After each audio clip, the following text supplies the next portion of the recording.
الحمد لله الحمد لله الحمد لله الحمد لله.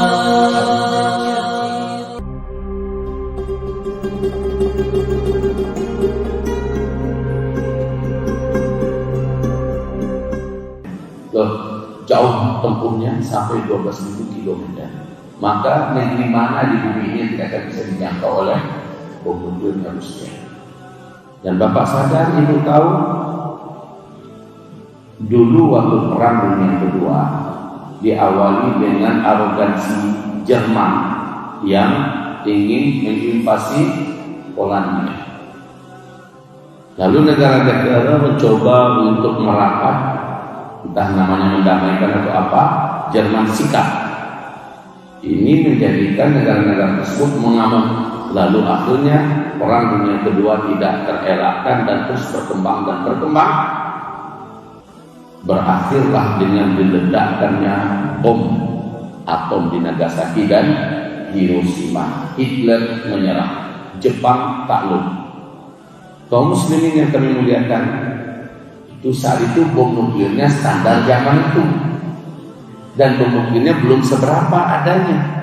Hari ini pemegang bom nuklir di dunia sudah 10 negara. Amerika Serikat, Rusia, Cina, Turki, India, Pakistan, Iran, Korea Utara, Inggris, dan Prancis. Jumlah hulu ledak bom nuklir hari ini sudah 13.000 bom nuklir. 13.000. Seandainya dalam perang Rusia Ukraina ini nanti ada yang memulai meledakkan bom nuklir satu, yang lain pasti menyusul. Dan Bapak tahu apa akibat satu bom nuklir dilepaskan, Pak?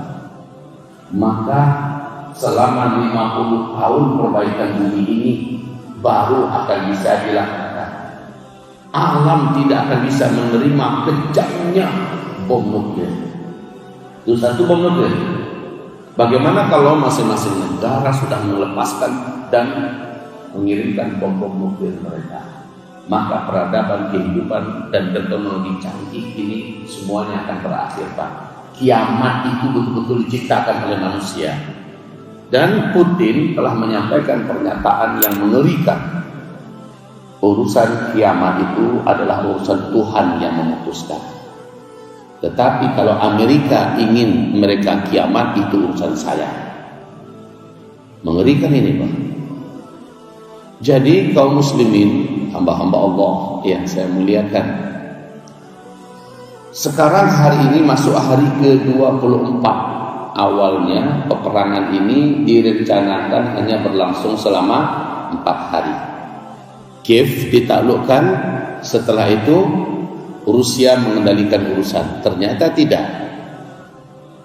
Vladimir Zelensky memberikan perlawanan, walaupun dia seorang pelawak Yahudi tulen dan dia adalah pendukung bahkan pelaku LGBT. Dia memberikan perlawanan yang tidak tanggung-tanggung, mengemis, meneteskan air mata kemana-mana minta bantuan. Pada hari ini sudah puluhan ribu pasukan relawan datang dari berbagai negara Eropa, dan mereka itu dibayar sehingga disebut dengan pasukan bayaran. Rusia memberikan ketegasan, Menteri Pertahanan, kami tidak akan berbelas kasih dengan pasukan bayaran ini. Mereka dari berbagai negara di Eropa. Lalu tiba-tiba si Presiden Chechnya muncul dengan 12.000 pasukannya yang identik dengan jenggot, pasukannya yang identik dengan Allahu Akbar, pasukannya yang identik dengan sholat berjamaah. Tampil ngapain? Membela Rusia, negara yang begitu adidaya, negara yang begitu kuat, dibela oleh pasukan kecil yang dulu dibantai oleh Rusia. Mungkin ini big question, muncul permasalahan besar. Ada apa ini? Kenapa Ceknya ikut-ikutan bela Rusia? Padahal Rusia nggak usah dibantu, pasti akan bisa menyelesaikan. Dan saya yakin banyak umat Islam se-Indonesia, mungkin sedunia, terkesima dan terpesona melihat penampilan Ramzan Kadyrov sebagai presiden Chechnya. Tapi saya tidak mau hari ini membiarkan Bapak larut dalam ketertipuan. Jangan sampai larut dalam ketertipuan.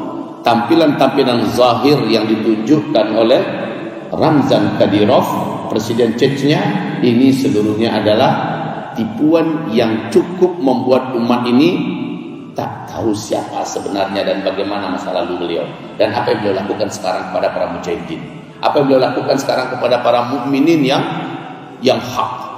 Orang tak tahu. Orang yang terkesipu dengan jenggotnya, Allahu Akbarnya, dan menampakkan hal-hal yang sifatnya zahir. Lalu pada akhirnya orang akan berkata, wah, Rusia inilah Rum yang sebenarnya. Ya, nanti umat akan bergabung dengan Rum, lalu mereka berperang melawan musuh bersama. Wah, ini hadisnya. Saya katakan kepada Bapak Ibu, Rusia adalah pecahan Uni Soviet, dan inilah eksistensi terbesar Uni Soviet setelah Uni Soviet dihancur leburkan oleh mujahidin Taliban di Afghanistan. Hancur berkeping Uni Soviet. Setelah itu Amerika Serikat sebagai negara superpower satu-satunya di dunia, dengan menggunakan payung PBB-nya mengajak seluruh kekuatan NATO untuk mengeroyok rame-rame mujahidin Taliban yang ada di Afghanistan. 20 tahun peperangan terpanjang yang pernah dialami oleh Amerika Serikat, dan peperangan paling memalukan, paling merugikan.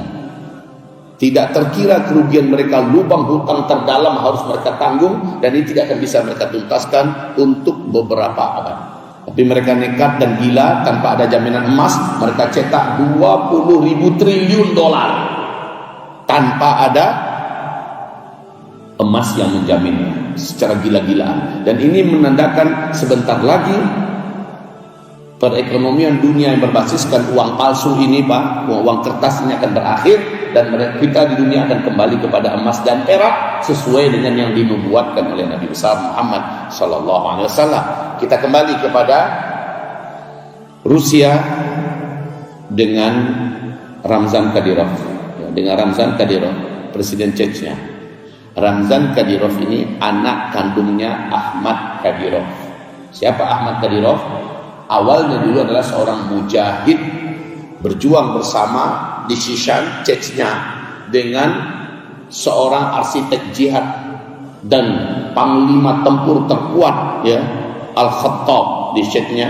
Sementara Shamil Basayev masih hidup ketika itu. Ini adalah komandan perang yang paling mengerikan. Mereka bertempur bersama-sama melawan Rusia, Pak. Ahmad Kadyrov, ya. Dan akhirnya Rusia betul-betul kalah telak memalukan. Dan mereka keluar dalam keadaan hina.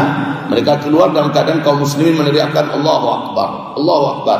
Mereka keluar dalam keadaan hina, mata kepala tertunduk. Tapi kemudian Rusia bermanuver setelah itu, memberikan iming-iming jabatan, kedudukan, dunia, harta, dan sebagainya. Siapa yang mau, kata Putin, kami akan berikan segala kebutuhan dunianya. Ahmad Kadyrov menyimpang. Dia keluar meninggalkan barisan mujahidin, kemudian dia diambil oleh Putin, dinobatkan sebagai presiden Chechnya. Yang dikalahkan memberikan jabatan presiden, ya, kepada yang mengalahkan, dan diletakkan sebagai presiden bonekanya di Chechnya.